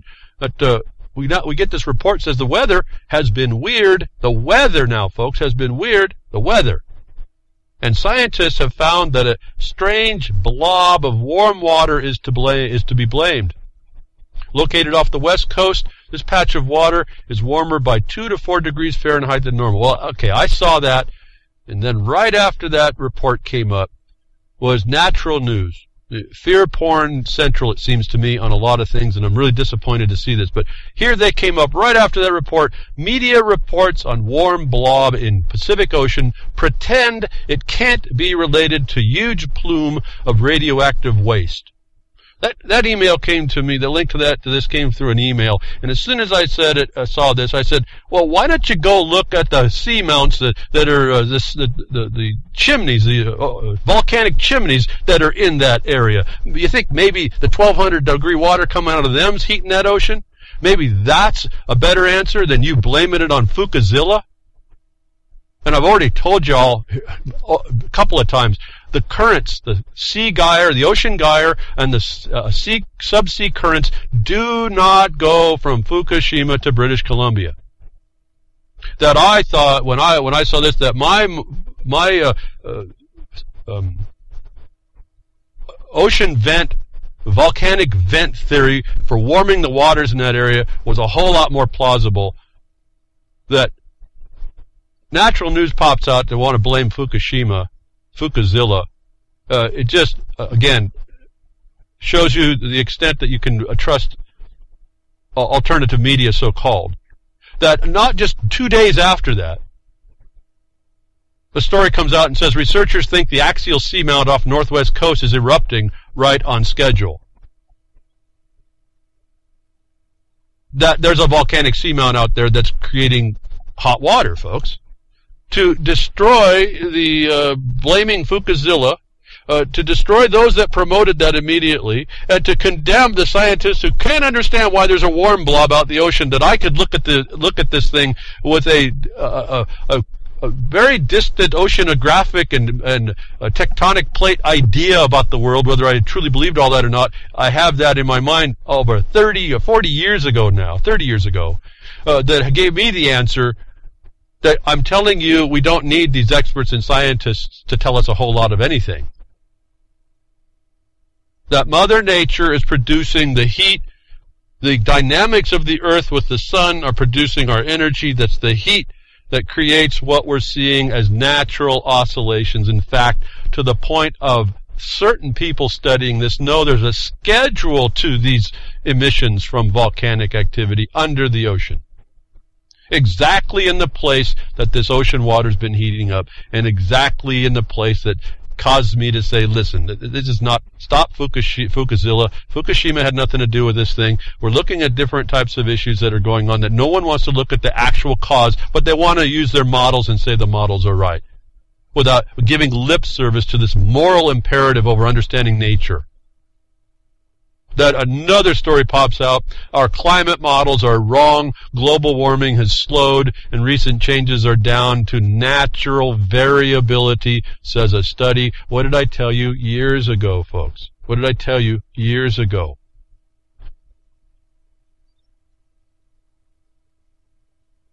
It's understandable, folks. And this thing is so stable, it's disappointingly stable. For all the fear that goes on about the solar ejectments, and I think they're it's just a fascinating study, all that stuff, we're all worried about that we're going to have everything, our life crash down. Look how that doesn't happen all the time. We're still looking at a Carrington event a couple hundred years or so ago, a couple hundred years ago. Big deal. How stable are we actually? And we have this oscillating thing that goes, the earth operates in a way that's natural. It has a plus and a minus and a variability and a variation, and it stays within normal parameters mostly. And when we get that, and then maybe we have a real anomaly, that won't even be unnatural because we don't know if we looked long enough. And when they start to look long enough, those that are paying attention, that do look at this and have a moral fiber in them, we see things like this report. Research highlight Arctic sea ice loss likely to be reversible. Now, likely? No, it is reversible. So this is a little hedging of the bet here for these people. The scenarios of a sea ice tipping point leading to a permanently ice-free Arctic Ocean were based on oversimplified arguments. What have I said, folks? You give lip service to the moral imperative to understand your natural environment. You don't document it correctly. You don't document it sufficiently. And then you make decisions and tell us that we have to listen to you because you have a shingle on the wall that says that we are some liability and I owe somebody something somewhere, have to pay them with my life, and put you in the position where you can tell me that and receive the benefit by you being paid to continue your fraud.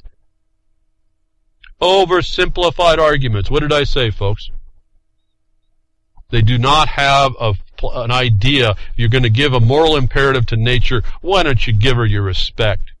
Why don't you document the entire thing best? Don't come out and tell the world that you know something on oversimplification.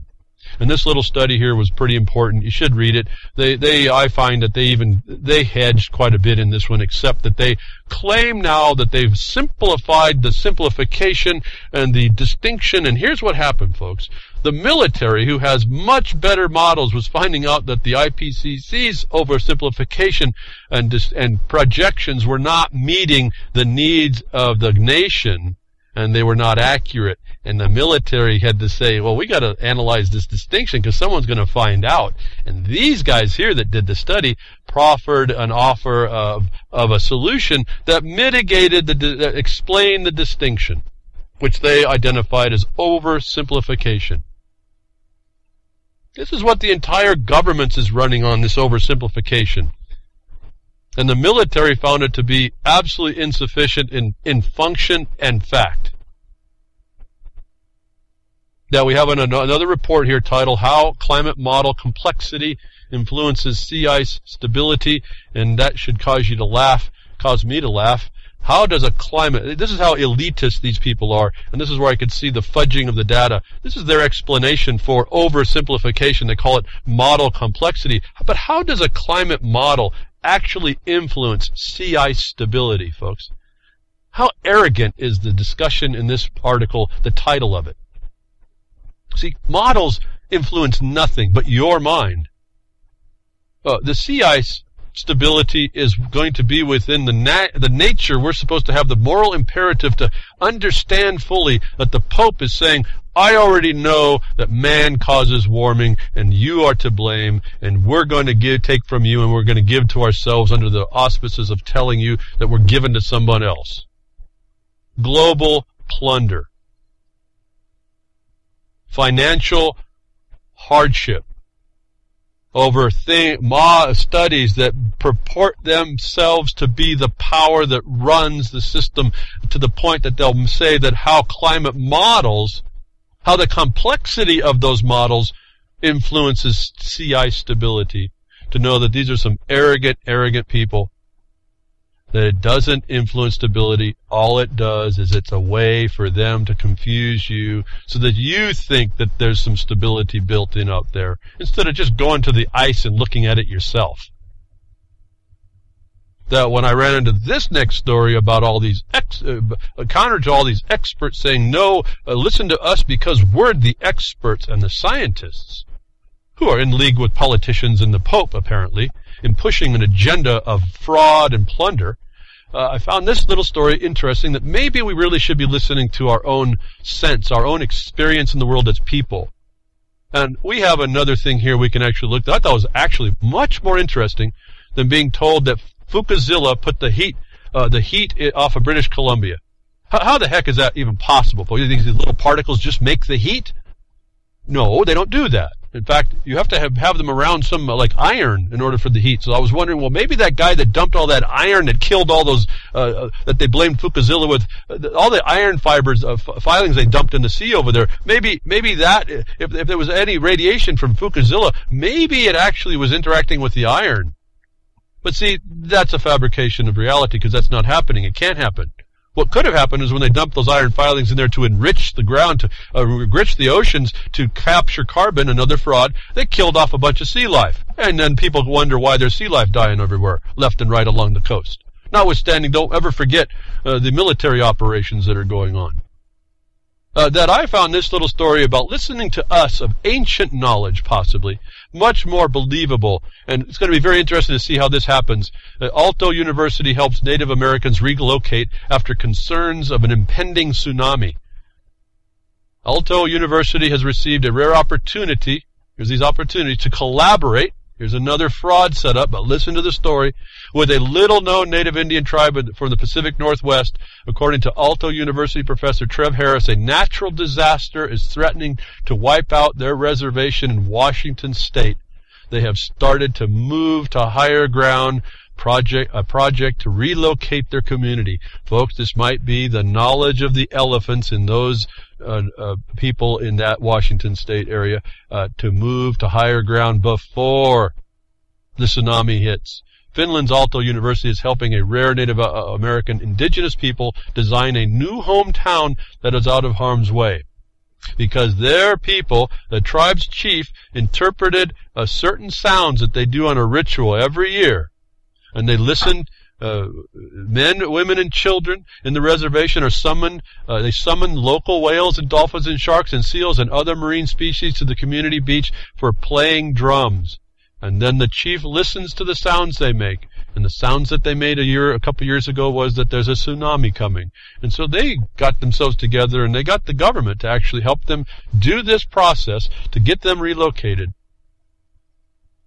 Which I thought was kind of a slick little deal for them.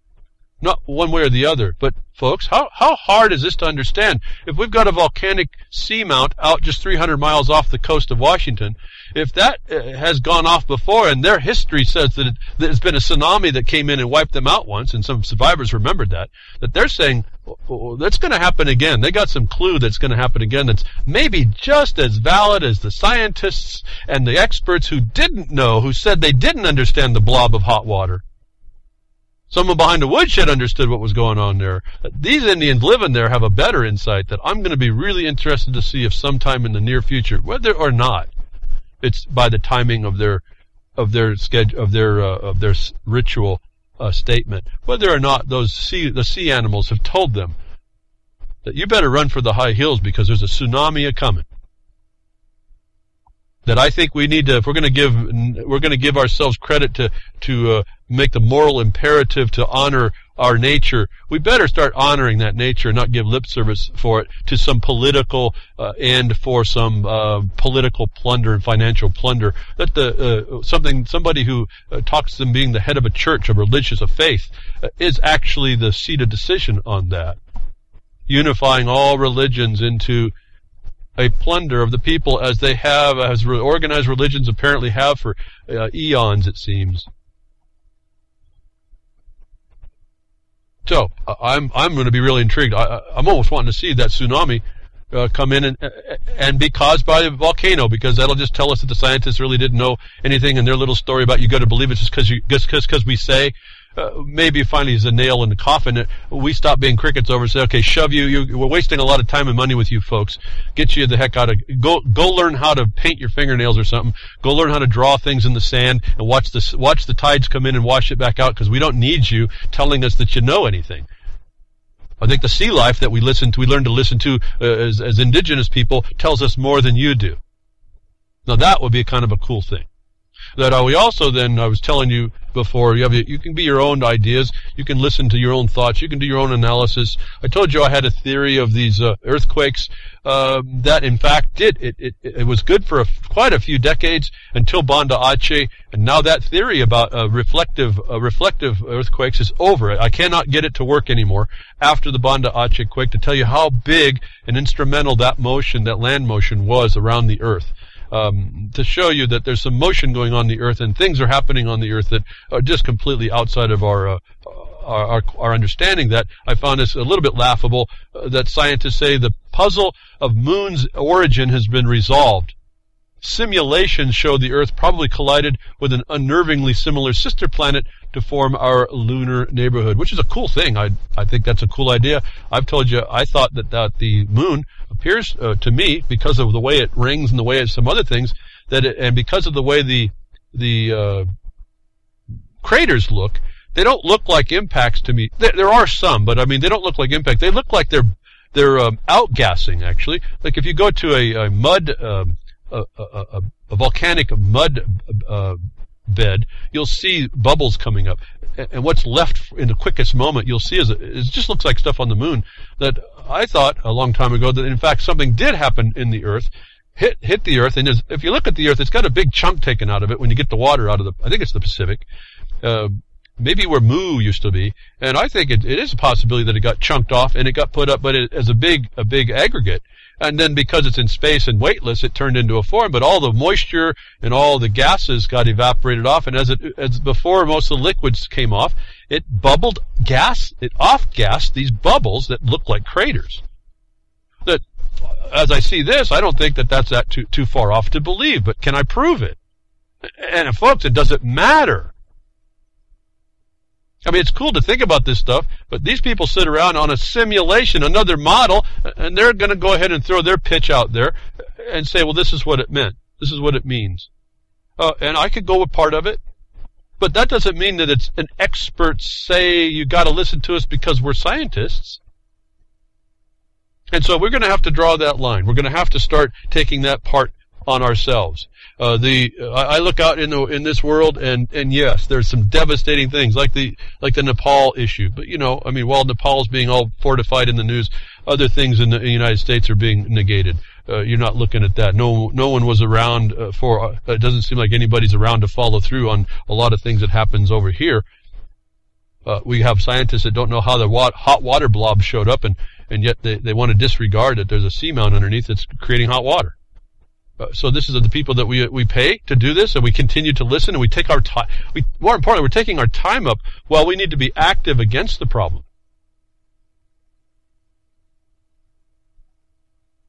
That if we don't get active against the problem, it's going to, whatever the plan is going to come on over on us. And I'm going to look up here I was going to go down a different train of thought here, but I don't know if I have enough time to even start.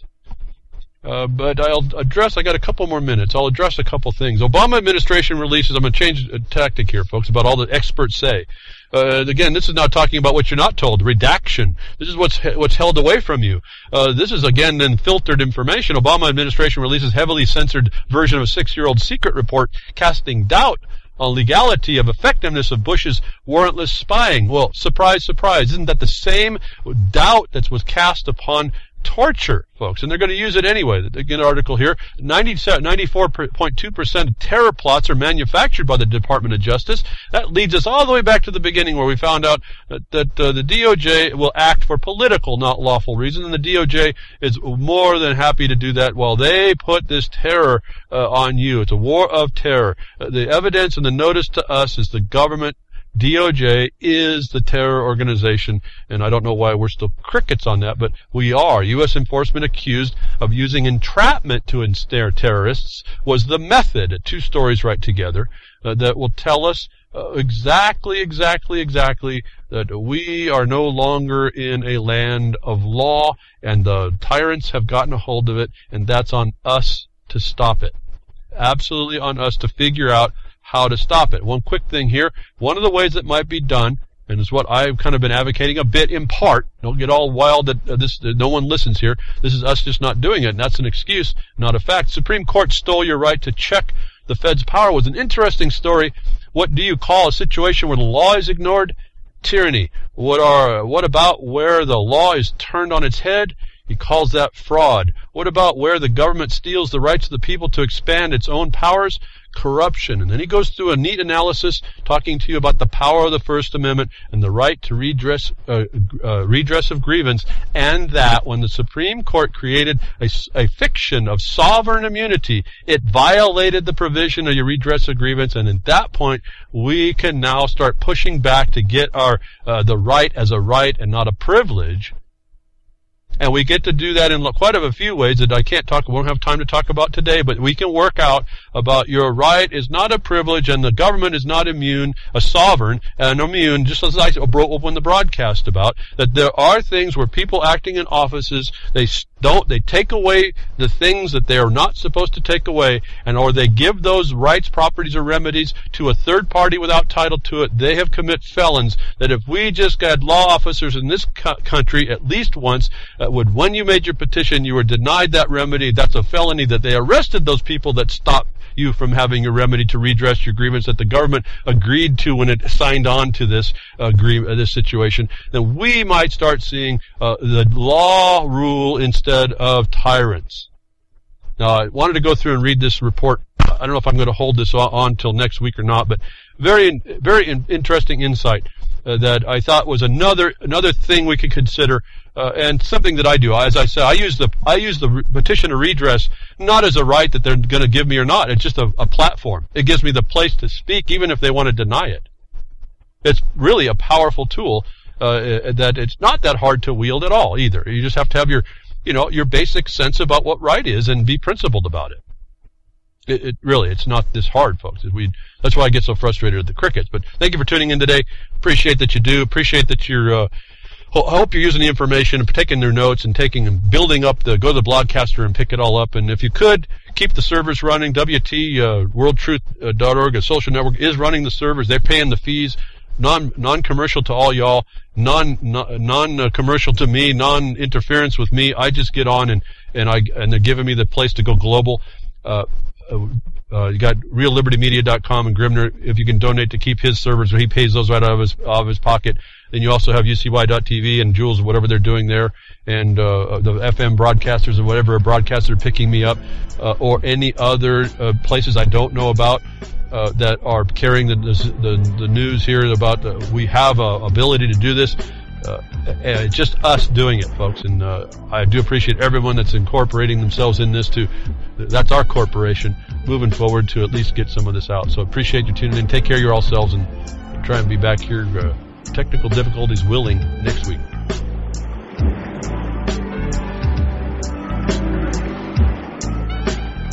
Well, that's another lesson. I hope with today's information you can take it to those that misbehave.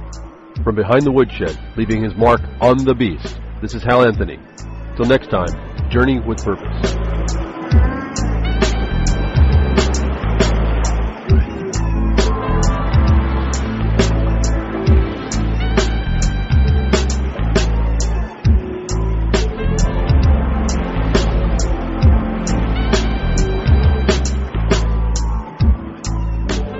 So that's what opening up a can of whooping.